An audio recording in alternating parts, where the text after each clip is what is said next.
Welcome back to the channel, welcome back to our new video. আশা করি সকলে ভালো আছো, সুস্থ আছো। আমরাও ভালো আছি, সুস্থ আছি। আজকে কি বিষয়ে কথা বলবো টাইটেল থাম্বনেল দেখে নিশ্চয়ই বুঝে গেছো। কালকে হঠাৎ করে সুতোপার একটা ভিডিও, প্রায় ভিডিওগুলো দেখি কিন্তু দুদিন দেখা হচ্ছিল না। কালকের একটা ভিডিও হঠাৎ আসলো চোখের সামনে, যেখানে নাকি কিমা তার লাইভে কিছু রেকর্ডিং ফাঁস করেছে। তা কাদের সেটা হচ্ছে ধাড়ি, ওই সাদা বেগুন আর হচ্ছে মরকটের সঙ্গে কি কি কথা হয়েছে সেইগুলো রিভিল করেছে কালকে কিমা। তা সেইগুলো কানে আসার পর নিশ্চয়ই চুপ করে থাকবো না। তো চলো শুরু করা যাক। প্রথমে তো বলে নি, কর্মা ইজ ব্যাক, এই কথাটা আছে তো যে কর্ম করলে ফল এই জন্মে ভুগে যেতে হয়। তা সত্যি কথাটা সত্যি হয়ে দাঁড়িয়েছে এখনকার দিনে। আমি দেখতে পাচ্ছি, আমরা হয়তো ভাবি যে আমাদের সাথে এত কিছু হলো ভগবান তার বিচার করবে না। ভগবান ঠিক সময় বিচার করে। যা যা তুই করেছিস, আর শুধু আমাদের বলে নয়, প্রতিটা মা বোনেদের সাথে, প্রতিটা মেয়েদের সাথে তার ফল আজ তুই পাচ্ছিস। তোর বাচ্চাকে নিয়ে টানা হচ্ছে, তোর বউকে নিয়ে টানা হচ্ছে, খারাপ আমাদেরও লেগেছিল। কিন্তু একটা জিনিসটা ভেবে দেখতে হবে, তুইও কিন্তু কম লোকের পেছনে লাগিসনি, সেই কারণে তোর আজ এই দুর্দশা। কিমার মেয়ের পুরো বডি পার্টসের কিছুটা অংশ তুলে এনে দেখিয়েছে। আমার মেয়েকে যা নয় তাই তার ঠাকুরদার সঙ্গে শোয়ানো, রডে বসানো, কম বাজে কথাগুলো বলেছে। সেখানে রেকর্ডিং এ কি বলছে যে ওই ভাষাটা তো আমি উচ্চারণ করতে পারবো না, ওই মা মেয়েকে আমি দেখে নেবো। আর একটা কথা, কেন সুতোপাকে ফোন করেছিল? যাতে সুতোপা কমিউনিটি না দেয়, যাতে সুতোপা আমাদের ঘরে এসে কমেন্ট না করে। তো ওই মুহূর্তে সুতোপা ভেবেছিল ও তো ভালোবাসার কাঙাল, যে আমাকে ফোন করেছে, তাহলে বোধহয় এবার সব ভুল বোঝাবুঝি ঠিক হয়ে গেছে।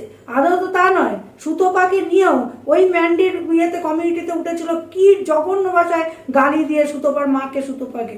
তারপরে সুতোপার লাইভে উঠেছিল বলে আমার একটু খারাপ লেগেছিল, তাই তখন বলেছিলাম আমি। ম্যাডামকে দিয়ে আমরা অনেক সময় অনেক কথা বলি যে বায়াস্ট, বা উনি কোনো কথা শোনে না, উনি ওনার দলের কেই সাপোর্ট করে। সেটা তো সারা জীবনই বলবো। তবে মর্কটের সাথে, চম্পার সাথে যদি এই জিনিসটা করে থাকে, ওকে উঠবস করানো, ওকে শাস্তি দেওয়া, তাহলে ভালো করেছে। আমরা খুব খুশি আজকে অন্তর থেকে। কারণ ও যা যা করেছে প্রতিটা মহিলাকে নিয়ে, যে নোংরা নোংরা ভাষার প্রয়োগ করেছে, ওর সাথে এটা হওয়া অনিবার্য। যে ও বলতো না যে আমি প্রথমে কিছু বলিনি, প্রথমে আমি কিন্তু বুঝিয়ে কথা বলেছিলাম, যেহেতু ভাই ডেকেছিলাম বলে। সেখানে কি শুনতে হলো? ভিখারির বাচ্চা আমরা। আজকে যে বন্ধুটা এত খেটেছে, তারা কি করে, তাদের গায়ে লেগেছে বলে আজকে তারা বুঝতে পেরেছে। রেকর্ডিং এ তারা কি বলছে, ওই মা মেয়েকে ধুইয়ে দিয়েছে একটা ভিডিও, তাহলে ছেড়ে দিই। তাহলে সেই সাদা বেগুনকে আমি বলতে চাই, তোর ছেলেদের যখন চিতায় ওঠানো হয়েছিল, এই প্রথম ভিডিও আমি করেছিলাম, কিন্তু আমাদের থাকে না, সেই নামটাও হয় না, প্রবাসীর নামই হয় না। না, ওরা তো ওদেরকে কে আতিপাতি হেলা ছেদ্দার ধরা হয়েছে, তাদের নাম নেব। ওই ধাড়ির মৃত মাকে নিয়ে যে হারে ওই যে প্রিয়াঙ্কা আর তার বর যে হারে উল্টো পাল্টা বলেছিল, এমনকি পিরিয়ডসে রক্ত খান এরকম বাজে কথা, সেখানে আমি ঝাড়ু নিয়ে বসে আমি ভিডিও করাতে ধাড়ি তখন কমিউনিটি দিয়েছে, তখন নিজের হয়ে বলেছিলাম বলে ওর হয়ে, তখন খুব ভালো লেগেছিল। আর পর মুহূর্তে ওই মর্কটের কথা এসে কি বললো যে আমাদের নিয়ে ভিডিও করলো। আমি তখন গিয়ে বললাম, পারলে তুমি আমাদের নিয়ে এরকম অপমান করতে? তখন কি লিখলো, অপমানের দেখেছেন কি। তা আজকে বুঝতে পারছো তো, আজকে কেন লাইভে বসে বসে শুয়োরের বাচ্চা বেজন্ম এসব মুখ দিয়ে বেরোচ্ছে? তোমরা না নোংরা পরিষ্কার করতে এসছো ওয়াইটিতে, তা তোমরাই তো নোংরা ছড়াচ্ছ। সবার লাইফে ক্রাইসিস থাকে, সবার লাইফে অনেক কিছু ঘটে। হ্যাঁ, আমাদের ভুল, আমরা হয়তো আমাদের ভিউয়ার্সদের কাছে সেই জিনিসটা পেশ করতে চেয়েছিলাম বা জানাতে চেয়েছিলাম। সেই জিনিসটাকে কেন্দ্র করে সবাই ওই সময় উঠে পড়ে লেগেছিল, আমার মাকে অ্যাটাক করা, আমাকে অ্যাটাক করা। কিন্তু যখন দেখেছে জিনিসটা আবার মিটমাট হয়ে গেছে, ঠিক মতো মেয়ে আছে, কই তখন মুখ থেকে কোনো কথা বেরোয়নি তো। আর সাদা বেগুনের কেন রাগ আমাদের উপরে বলছি, ওই মুহূর্তে তখন আমার মেয়েকে ফোন করেছিল, করে রেকর্ডিং চালু করেছে, করে জিনিসটা নিয়ে সেটা রেকর্ডিং ছাড়বে, সেটা আমরা প্রশ্রয় দিইনি। তাই জন্য সেই থেকে আমাদের উপর রাগ। আমি বুঝি যে আমি বলেছিলাম যে রেকর্ডিংটা যে অন করেছো, এদিকেও কিন্তু শোনা যাচ্ছে ইওর কল ইজ রেকর্ডিং। তা কেন রেকর্ড করছো আমার কথাগুলো? ওই জন্য নিতে পারে না, কারণ ওর স্বভাবটাই হচ্ছে লোকের সংসারে ঢুকে পড়ে খবর বার করে এনে নিজের কন্টেন্ট বানানো। আজকে যখন ওদেরকে দিয়ে বলছে, তখন খুব হাতে ঘা লাগছে, নিতে পারছি না। তখন তার মা বউ সবাইকে টানা হচ্ছে। মর্কট বুকে হাত দিয়ে বলুক তো, যখন ওর বউকে নিয়ে আমি ব্রেস্ট দিয়ে কথাটা বলেছিলাম, ও তার আগে সুতোপাকে বলেছে ময়দার মতো করে বাঁধবো। আমাকে দিয়ে বলেছে, একটা ছেলে হয়ে কি হিসেবে এই কথাগুলো মান ক্যামেরা বলে? খানা ঠিক মতো হয়নি তাই শ্বশুর বাড়িতে থাকতে পারেনি, এই কথাগুলো ও নিজের কমিউনিটি দিত ওই সময়, যে এইভাবে যাতে হার্ট। সেখানে গিয়ে ধাড়ি, সাদা বেগুন আরো অনেক বোনেরা এরকম হাততালি দিয়েছে, হাসি স্টিকার দিয়েছে। এমনকি এক বোন কি এটাও লিখেছে, তোমার উপর ক্রাশ ছিল। তাই জন্য এরকম করছে। যাকে মামা ডেকেছে তোদের মতো স্বভাব নয় তো। আর ক্রাশ যেখানে খাবে তার উপর। আমার নিজের হাজবেন্ড অতটা সুন্দর, সেখানে নিশ্চয়ই আমি ওর উপরে ক্রাশ খাবো না, বা আমার চরিত্র এতটা খারাপ নয় যে মামা ডেকে তার উপরে ক্রাশ খেয়ে যাবো। আজকে কিমা বলছে ওর ছেলের স্কুলে যাওয়া হবে, তাহলে আমার আর একটা প্রশ্ন, তা সবার প্রথমে কিমার ছেলের কলেজে যাওয়া উচিত, ধারির ছেলের কলেজে যাওয়া উচিত, কলেজে গেছে কিনা জানি না, সাদা বেগুনের ছেলেদের স্কুলে যাওয়া উচিত, কারণ সব থেকে নোংরা ভাষায় এরা তিনজন ভিডিও করে। আর এখানে যে জঞ্জাল পরিষ্কার করা হচ্ছে, যে সবাই বলছে না যে ম্যাডাম করছে, ম্যাডাম আধা আধুরা কাজ করছে। জঞ্জাল পরিষ্কার করতে হলে এই কন্ট্রোভার্সি জোনটাই পুরো উড়িয়ে দেওয়া উচিত। যে যেখানে কন্ট্রোভার্সির জন্য মেন যারা রয়েছে, কিমা রয়েছে, মরকটকে সরাতে পেরেছে, তাদেরকে কিন্তু সরাতে পারছে না। এক টার্গেট সুতপাদিকে, আর আমরা কয়েকজন মুখ খুললে আমাদেরকে টার্গেট করা হচ্ছে যে এদের আইডি গুলো পাঠাবো। কেন? যে যখনই কোনো কিছু কমেন্ট করা হয় লাইভে, সে ওদের না পোষালি বলে এটা স্ক্রিনশট নিয়ে নিলাম, এবার থানার পুলিশরা কি বসে আছে যে সমস্ত কমেন্ট গুলো দেখে দেখে কেস করবে? এগুলো শুধু নিছক ভয় দেখানো। আর ভিউয়ার্সদেরকে এরা গুমরাহ করে, সবাই মিলে ফোনে যোগাযোগ হয়ে কন্টেন্ট ডিসাইড করে। ভিউয়ার্সরা জানছে এই ওর এগেইনস্টে ওর সাপোর্টে, আদৌ কিন্তু কেসটা উল্টো, সবাই সবার সাথে হাত মিলিয়ে বসে আছে। কই আমরা তো করি না, কেউ বলতে পারবে যে আমরা কারোর সঙ্গে ফোনে যোগাযোগ করে যে এই ভিডিওটা না হয়? কারণ আমরা তো কাউকে পাত্তা দিতাম না, আমরা আমাদের মতো কন্টেন্ট করতাম। আর আমাদের ভিডিওতে আমি যখনই বসতাম, আমি জানি যে আমি কিছু কথা হয়তো মা সামঞ্জস্য হয়ে বললেও, আমি যেহেতু ইয়াং, আমি কিছু কথা এমন থ্রো দিতাম যেটা মানুষের ভালো লাগতো, ভিউজ হতো। সেই কারণে ওদের এটা ধান্দা ছিল আমাকে কি করে সরানো যায় ভিডিওর থেকে। যে আমার মা তো বয়স্ক, তাকে নিয়ে খেলবে, আমি যেন সরে যাই, আর আমি আমার মাকে খেলতে দেব না, আমি পড়ে থাকতে দেবো না। আমি চুপচাপ কথা বলতে পারি বা বুঝিয়ে বলতে পারি, আমিও তো একটা মানুষ, বয়স যতই হোক। আর যদি আমাকে টার্গেট করা হয়, আমি তো চুপ করে বসতে পারবো না। প্রতিটা মায়েদের টার্গেট করলে ছেলে মেয়েরা এগিয়ে আসে, সেখানে আমি এগিয়ে আসলে দেখি সবার জ্বালা, কেন এ কথা বলে? তা আমার মা বাবা কি বানের জ্বালে ভেসে এসেছে যে সেখানে আমি কথা বলতে পারবো না? যে ওই সময় ওই ধারি ওই প্রীতমের মাকে ওই টিউমার অপারেশন নিয়ে কত কি বলো, ওটা টিউমার না, আবারও বাচ্চা পেটে বাচ্চা নষ্ট করতে গেছে। সেখানে প্রীতমকে বলি কোন হিসেবে ম্যাডামের লাইভে এসে ওদের সঙ্গে কথা বলে, এতে ওকে ধিক্কার জানাই আমি। কারণ আমরাও বলেছি, আমরাও কন্ট্রোভার্সি করেছি, কিন্তু এমন নোংরা কথা বলিনি যেটাতে হার্ট হতে পারে। কারণ আমি এমনও কিছু কথা বলেছিলাম ভালো মুখে, তাতেও শুনতে হচ্ছে নিজে সংসার করতে পারছিস না, তুই আবার ওর মাকে দিয়ে কথা বলছিস কেন? আমি হার্ট করা কথা একটাও বলিনি, কিন্তু আমি যে জিনিসগুলো দেখেছি, আর একটা মেয়ে হয়ে যখন দেখেছি যে রিমির সাথে খারাপ ব্যবহার হচ্ছে, তাই প্রীতমের এগেনস্টে গেছি, প্রীতমের সাপোর্টেই কথা বলতাম একসময়। যে আমরা মা মেয়ে প্রথম প্রীতমের সাপোর্টে কথা বলে প্রীতম আমাদের কমিউনিটি দিয়েছিল, তবে আমাদের চ্যানেল আরো গ্রো করেছে, সেটা আমি আগা গোড়া বলি। আমরা অন্যদের মতো না। সেখানে এরা কয়েকজন মাতব্বর, মানে এদেরকে কেউ পুষতো না, কিন্তু আগেও এরা মাতব্বর। আমরা এসছি কথা বলে, ওই লাইভেও বলা হলো, ওই যে যাকে সম্মানীয় ব্যক্তি বলা হয় না, ঢেপি, তার সে আর এই যে কিমা, দুজনে ভেতর বন্ধুত্ব আছে। আর ভাইয়ের সামনে দেখাতো না আমার কিমার সঙ্গে এ নেই, তোমার লাইভে গিয়ে লাইভে সেদিন ফাঁস করে দিয়েছে যে আমরা সবাই সবার সাথে হাত মিলিয়ে রয়েছি, ভেতর সবার যোগাযোগ, সামনে এসে ভিউয়ার্সদের গুমরা করে। এতে ভিউয়ার্সরা যদি সত্যি বুদ্ধিমতী হয়, তারা বুঝে গেছে সেদিনের লাইভ যে আমরা হয়তো অনেকের মিটআপে যেতে পারিনি, প্রীতমেরটা যেতে পারিনি, সুতপাদিরটা যেতে পারিনি। আমরা এক জায়গায় তো সবসময় থাকি না, এদিক ওদিক হয়, নয় পুনে নয় ওয়েস্ট বেঙ্গল। তা একটা জিনিস মনে করি, যাইনি মনে হয় ভালোই করেছি, কারণ গেলে সেখানেও সেটা নিয়েও খোঁটা দিয়ে কথা বলা হতো, সেখান থেকেও কন্ট্রোভার্সি হতো। তার থেকে আমরা যেটুকু ভিডিও টু ভিডিও দেখে করি, আমি তো বলবো মেন কন্ট্রোভার্সি করি আমরাই।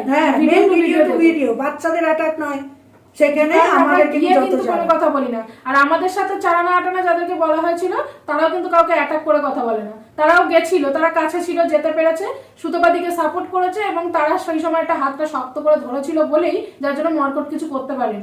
যে কেমন বলছে আমি একা ওকে ফেলবো বলে তাই এরকম করেছিলাম। আজকে রেকর্ডিংটা ফাঁস হলো তো, কি বলবি এবার মরকট? চম্পা সেদিনও চম্পা নাম নিয়ে সুতপাদি কথা বলেছে বলে আবারও বসে গেছিস, তাহলে তোর অকাত কত তুই দেখিয়ে দিচ্ছিস। একটা গান গাইতে ফেটে গেল চম্পা দাদার ঢোল, ফাটলো তো।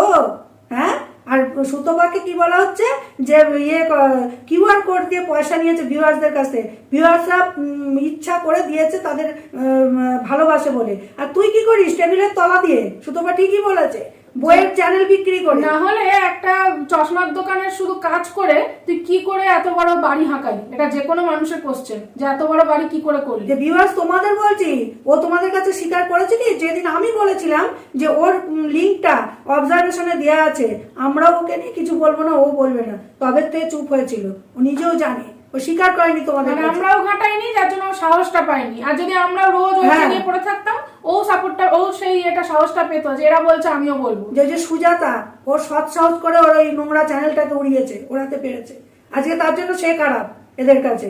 এই যে দুটো বোন আজকে গায়ে লেগেছে, তখন তো কই গায়ে লাগেনি। তোমরাও তো মেয়ে, তোমরা এখন বলছো তোর ঘরে নারী আছে দুটো, বউ আর মা, তাহলে আমাদের কেন বলিস? তাহলে আমরাও তো বলতে পারি নিজের যে উপরে আমরাও তো নারী। আসলেই মানুষ বুঝতে পারে, যতক্ষণ নিজের Sorry. উপরে না আসে ততক্ষণ কেউ বুঝতে পারে না যে কেমন ফিল হয় ভেতর থেকে। যে যেভাবে কালকে লাইভে ধাড়ি চিৎকার করে করে বলেছে শান্তি পেয়েছি, আবার এটাও বলবো এটা ঠিক করেনি, কারণ যেহেতু ওই ম্যাডামের হাত এদের ওপরে, ওরা তো ম্যাডামকে অপমান করছে কেন। তবে হ্যাঁ, এটা আমরাও শুনেছি ম্যাডাম যিনি এসে এত বরপট্টাই করে তো কিচ্ছু নেই ওনার ভেতরে, ওই যে শুধু ভয়ই দেখানো নেই যে এই কেস করে দেবো, ওই করে আর দেবো, কোনো এই করে প্রমাণ দেবো। দিতে পারেন না, না। সবাইকে নিয়ে এলিগেশন আনেন, কিন্তু প্রমাণ চাইলে প্রমাণটা পাই না আমরা। যে সেটাও ধরিয়ে দিচ্ছি। রিমি যখন শ্বশুরবাড়ি ছিল কি বললো, যে ও বাথরুমে 3 ঘন্টা থাকে, কি কি দরকার হয় প্রীতম দেয় না বলে এত রাগ। তাহলে প্রীতমের সময় বলা হয়েছিল যে দিশানির সঙ্গে নোংরা নোংরা জিনিস আছে, সেই ফোনটা আমাদের হাতে এসছে, ওকে এখন ভিডিও করা দিয়ে, সেগুলো প্রমাণ দেখিয়েছেন? একটাও প্রমাণ দেখাতে পারেনি, না দিশানির সঙ্গে প্রীতমের, না রিমির এইসব ব্যাপার। তাহলে আপনি কিসের কাজ করছেন এখানে? যে এখানে পাওয়ারের কাছে বা এখানে এদের নাটকের কাছে অনেকেই হার মেনে গেছে, এমনকি প্রীতমও পর্যন্ত হার মেনেছে। যারা নোংরা নোংরা কথা বলেছিল তাদেরকে দিদি দিদি দিদি করে গায়ে পড়তে খুব ভালো লাগে, কিন্তু যারা সত্যিকারের সাপোর্ট করেছিল বাবা বুঝিয়ে কথা বলেছে তাদেরকে কারোর পোষায় না। এটাই এরা বাস্তব। কজন আছে এক একটা করে সংসার ধরে সেটাকে ধ্বংস করে রেখে দেয়। ওই যে টিনার সংসারটা কি করে ধ্বংস করবে? আর যখন এদের সংসারের দিকে আঙুলটা ওঠে তখন আর নিতে পারে না যে কেন এই কথা বলছে। যে ওরা বলবে দোষ নেই, ওর দেওর ভাতারি বলেছে বলে রাগ, ওর অটো চালক বর বলেছে বলে রাগ, তাহলে আমার শ্বশুরকে দিয়ে আমার মেয়েকে, আমার বরকে দিয়ে মেয়েকে যখন শোয়ানো হয়েছিল আমাদের রাগ হতে নেই? আমরা কি জড় পদার্থ? সুতোপার বাবার সঙ্গে সুতোপাকে শোয়ানো হয়, সুতোপার ফেলোপিয়ান টিউব ফাটিয়ে দেওয়ার কথা হয়, ওই সেবেলায় সে মুখ খুলতে পারে না, আর তাই তো? যখন আমরা হুমকি দিই বা আমরা বলি যে তার সামনে আয়, যে তোর কি অবস্থা করা হয় দেখ, তখন গায়ে লেগে যায়, আমাকে হুমকি দিচ্ছে, মারবে বলছে, মার খাওয়ার মতো কাজ করলে মারটা খেতেই হবে। কালকে ধারিও তো তোকে হুমকি দিয়েছে, যাই আমার বহরমপুরে আমি একাই তোকে মারবো। তো দেখি তোর সাহস।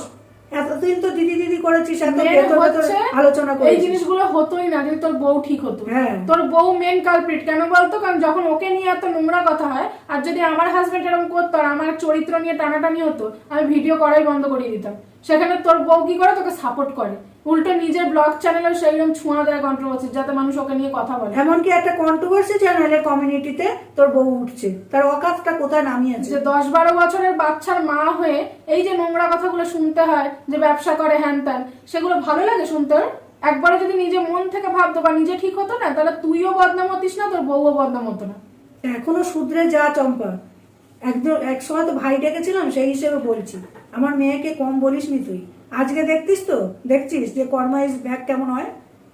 এবং এখনো সময় আছে, আর এখনো কিছু ভিউয়ার্স দিদি ওর আর কিছু ক্রিয়েটার দিদিদের আমি বলতে চাই যে দেখছো তো একটু পান থেকে চুন খসলে কিভাবে বাজে কথা বলে, তা তোমাদেরও সরে যাও, এখনো সময়। কেউ কারোর সাপোর্টে বসে থাকো না, যখন যার ভুল দেখবে সেটা বলো, যখন যার ঠিক দেখবে সেটা বলো। এখানে নিজের মতো করে সবাই ভিডিও করো, কারণ কারোর দলে থেকে বা কারোর সাপোর্টে কোনোদিন তুমি থেকে এটা টিকে থাকতে পারবে না যে সে ভালোই থাকবে। কোনদিন সেও তোমাকে লাথি মেরে বলতে পারে যে তোকে চেয়েছি নাকি আমরা, তার জন্য নিজেদের মতো। কারণ আমরা সুতোপার সাপোর্টে কেন কথা বলেছিলাম, ওই সময় ওই মেয়েটাকে সৎ গ্রুপ বলা হতো না, সৎ গ্রুপের একজনের পাশেই তো থেকে কথাগুলো বলেছি। তারা যদি এত ভালোবাসতো, তারা শাঁকচুন্নি, লোটে শুটকি, রক্ত পিসাচিনি যা মুখে আসছে 2024-এ দাঁড়িয়ে বড় থেকে ছোট প্রত্যেকে সুতোপাকে বলেছে, সেখানে আমরা গুটি কয়েক মানুষ তার সাপোর্টে কথা বলেছিলাম। কারণ আমরা কিন্তু কমিউনিটির লোভে বা এই আমাদেরকে সবসময় তুলবে, আমাদেরকে সাপোর্ট করবে সেই লোভে কেউ করিনি। আমরা চেয়েছিলাম পাশে থাকতে। কমিউনিটি দিয়েছে সেটা তার ব্যাপার, তার ভালো লেগেছে সে দিতেই পারে, সেখানে নিশ্চয়ই মানা করবো না যে কমিউনিটি দিও না। আরেকটা কথা, প্রতিটা সময় যে কমিউনিটি দিতে হবে তাতে নিজের চ্যানেলেরও ক্ষতি হয়। আমরা দিতে পারি, এই যে এখন দেয় না, এখন যে আমার নামটাও উচ্চারণ হয় না, তা বলে কি তাকে নিয়ে কথা বলা বন্ধ করে দিয়েছি? আমাদের কিন্তু শুধু কন্ট্রোভার্সি ভিডিওতে ভিউজ বেশি তা না, আমাদের অনেক ব্লগ ভিডিওতে, অনেক ভিডিও নিজেদের সম্বন্ধীয় ভিডিওতেও কিন্তু অনেক ভিউজ আছে, সেগুলো একটু গিয়ে দেখে এসো, তারপরে কথাগুলো বলো।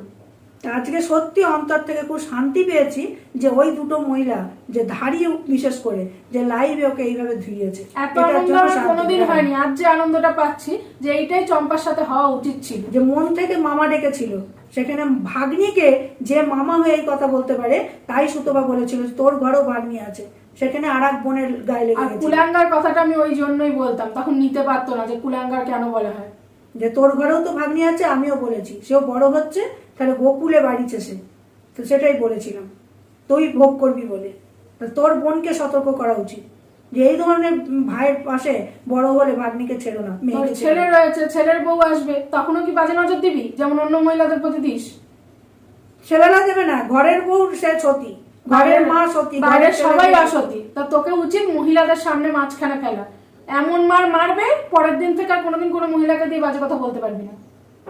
তো চলো, এইটুকুনি বলার ছিল। কালকে আমরা সত্যি ওই রেকর্ডিংটা শুনে খুব খুশি হয়েছি। তাতে ভিউয়ার্সও যদি আমাদের বাজে কথা লিখে যাও। তো এখানেই এন্ড করছি। যদি ভালো লাগে লাইক কমেন্ট করো। এখানেই এন্ড এন্ড করলাম। করতে